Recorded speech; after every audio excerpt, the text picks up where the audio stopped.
प्रभाग 29 मध्ये स्लिपा वाटपावरून पुन्हा एकदा वाद निर्माण झाल्याचं पाहायला मिळत आहे।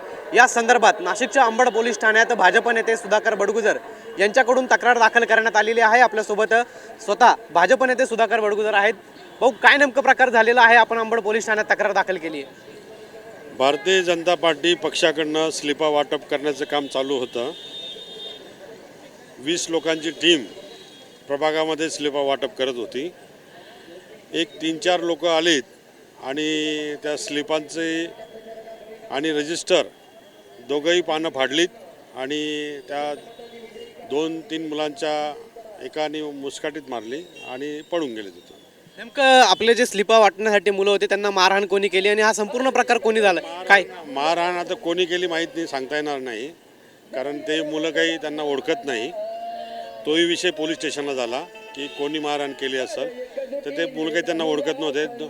4 मुलं आलेत आणि येऊन त्यांनी 1-2 फटके लावले आणि ते पानं फाडून घेऊन गेले। आपण कोणाविरोधात तक्रार दाखल केली आहे? मी आता तक्रार दाखल केली, असा प्रकार झाला।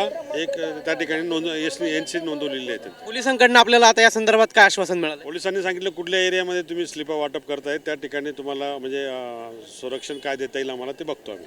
खरं तर प्रभाग 29 मध्ये आपले पुत्र दीपक बडगुजर हे स्वतः निवडणुकीच्या रिंगणात आहेत। हा निश्चितपणाने त्याला म्हणजे त्रास देण्याच्या उद्देशाने ही कृती केलेली दिसत आहे, परंतु पोलीस डिपार्टमेंट सक्षम आहे, योग्य न्याय देतील।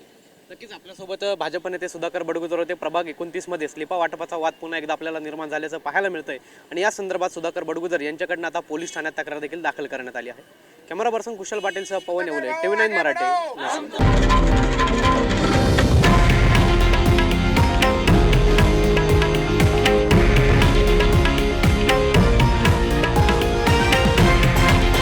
हे आहे देशातील नंबर 1 न्यूज नेटवर्क आणि आपण पाहत आहात TV9 मराठी, एकमेव।